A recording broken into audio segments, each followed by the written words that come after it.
আসসালামু আলাইকুম বড় ভাই, শরীরটা ভালো? হেই বন্ধুরা, ওয়েলকাম ব্যাক। আইয়া পড়ছি আমি। কে তুমি? ওকে, বুঝছি, হয় নাই, আবার আবার আবার। সো হ্যালো ভাই ব্রাদার, ওয়েলকাম ব্যাক। এবার মিলছে, এবার মিলতে বলেন, শুরু করি। স্যার আপনি একটু বাইরে গিয়ে আবার ঢুকেন, আমরা আপনাকে দাঁড়ায় সম্মান করি। সো হ্যালো ভাই ব্রাদার, ওয়েলকাম ব্যাক। তো কেমন আছো তোমরা?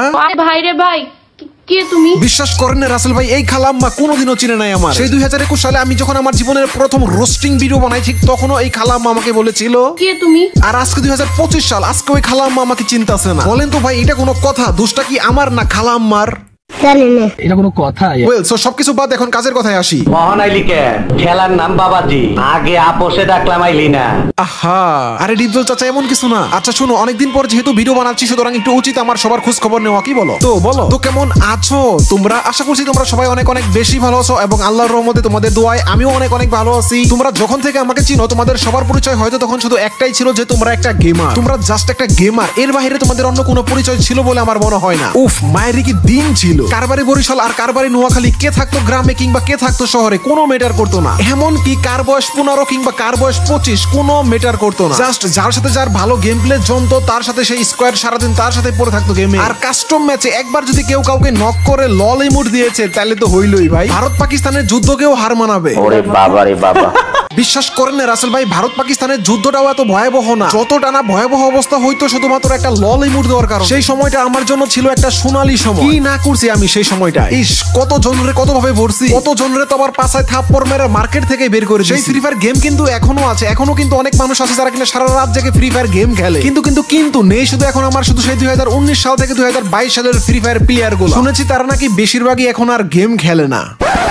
তাদের পরিচয় এখন আর গেমার না। তাদের ভিতরে কেউ হয়তো এখন আর দুনিয়াতে নেইও, কেউ হয়তো আবার বেঁচে থেকেও মরে আছে, কেউ আবার রয়েছে নিজের সকল ইচ্ছা স্বপ্ন মাটির নিচে চাপা দিয়ে নিজের পরিবারের দিকে তাকিয়ে তারা এখন বিদেশে পাড়ি জমিয়েছে। কেউ বা হয়তো একটা চাকরির জন্য এই পার থেকে সেই পার ঘুরে ঘুরে বেড়াচ্ছে, কিন্তু চাকরি আর হচ্ছে না। আবার কেউ হয়তো চাকরি পেয়েও গিয়েছে, এখন সে চাকরি নিয়ে ব্যস্ত। আর ওই যে যেই মেয়ে গেমার গুলো ছিল, তারা হয়তো এখন কারো না কারো সংসার করতেছে। কারো এখন আর গেম খেলার সময় নেই, সবাই সবার জীবন নিয়ে ব্যস্ত।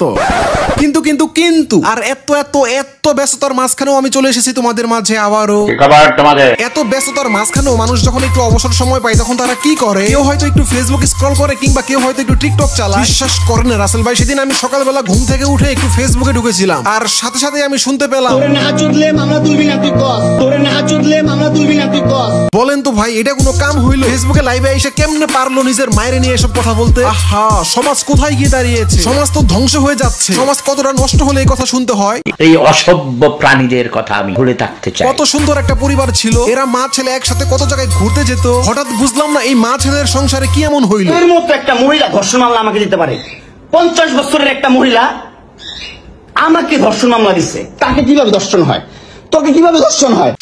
সহমত ভাই তোমরা যে যাই বলো, আমি কিন্তু এখানে মামুনের সাপোর্টে। একটা মা হয়ে কিভাবে ছেলের নামে 5-5টা মামলা করতে পারে, তাও নাকি আবার একটা ধর্ষণ মামলা? এই মেয়েটাকে ধরে আমার কাছে পাঠিয়ে দাও, ওকে ঝাড়ু দিয়ে ওর পিঠে ক্রশ করে তাকে আগে মারতাম, কমপক্ষে 3 মিনিট মারতাম। ভাই ফাইজলামি নাটক সব বাদ। আসলে বিষয়টা হচ্ছে ভাই, লাইলার আছে বহুত টাকা, কিন্তু বাড়া সমস্যাটা হচ্ছে লাইলার শখ জাগছে বুইরা বয়সে কচি খাওয়ার। আর কেন জানি মনে হয় আমার তার কচি খাওয়ার স্বভাবটা অনেক আগে থেকে আছে, যার কারণে এর আগে লাইলার আরো দুইটা বিয়ে হয়েছিল, একটাও টিকে না। সো জাস্ট এই বড়ির একটাই দোষ, তার শখ জাগছে কচি খাওয়া। আর তার এই ফাদের শিকার ছিল মামুন।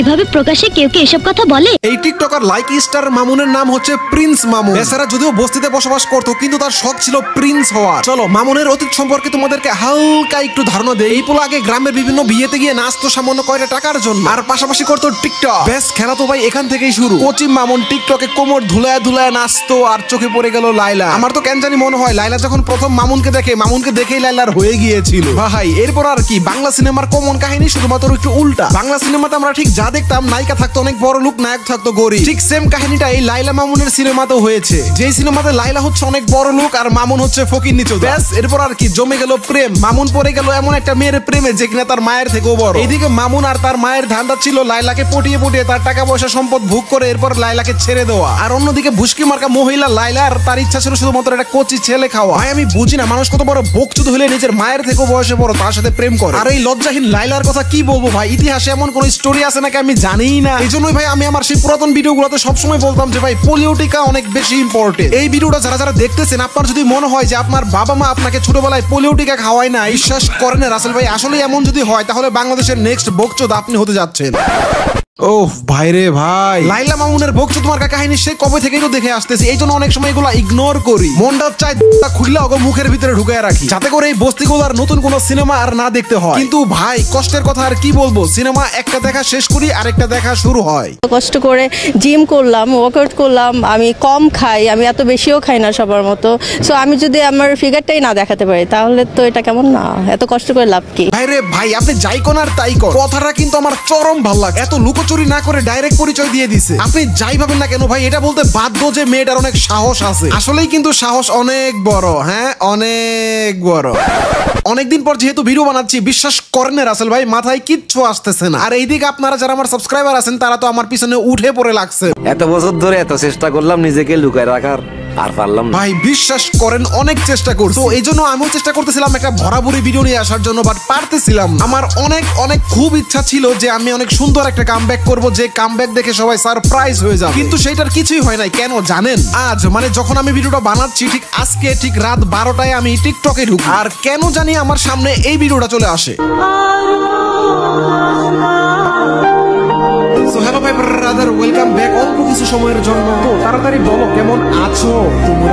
আশা করতেছি তোমরা সবাই অনেক অনেক অনেক ভালো আছো। কি ভাবতেছেন টিকটকের এই ভিডিওতে আমার প্রশংসা করেছে এই জন্য আমি ভিডিও বানাচ্ছি আজকে? এমন কিছুই না। আমি যখন এই ভিডিওটার কমেন্ট বক্সে যাই, কমেন্ট বক্সটা দেখার পর আমার চোখ দিয়ে একাই পানি চলে আসে। দ্যাটস ইট, আমি আর কিছুই ভাবিনি। একদম সোজা আমি বেড থেকে আমি টেবিলে এসে পড়েছি, এবং আমি আপনাদের কমেন্ট দেখে এতটাই ইমোশনাল হয়েছি যে আমি আর কিছুই ভাবি। আমি এটা বিন্দু পরিমাণের জন্য ভাবিনি যে আমার মাথায় কোনো কন্টেন্ট রেডি নাই, আমার কোনো স্ক্রিপ্ট নাই। আমার মাথায় শুধু এসেছে মানুষ আমাকে এত চাইতেছে, আমি কেন আসতেছি না। এত মানুষ আমাকে চাচ্ছে, কালকে যদি আমি মরে যাই তাহলে কি হবে? তো এই জন্য আমি আর দেরি করি নাই। কিসের কামব্যাকের মায়ের বা, আমার মাথায় যা আসছে আমি ভিডিওতে তাই বলছি। এন্ড এখন বাজে হচ্ছে রাত 4টা, এখন আমি এডিট করব এবং আমি সকালে ভিডিওটা আপলোড করব। সো আর বেশি কথা না বলে নিজের প্যান্টের নিচ থেকে হাতটা বের করে ভিডিওতে একটা লাইক মারো, কমেন্ট করে জানাও কেমন লাগলো। সো আজকের ভিডিও এ পর্যন্তই, দেখা হচ্ছে পরবর্তী কোনো ভিডিওতে। সে পর্যন্ত সবাই ভালো থাকবেন, সুস্থ থাকবেন, টাটা, আল্লাহ হাফেজ।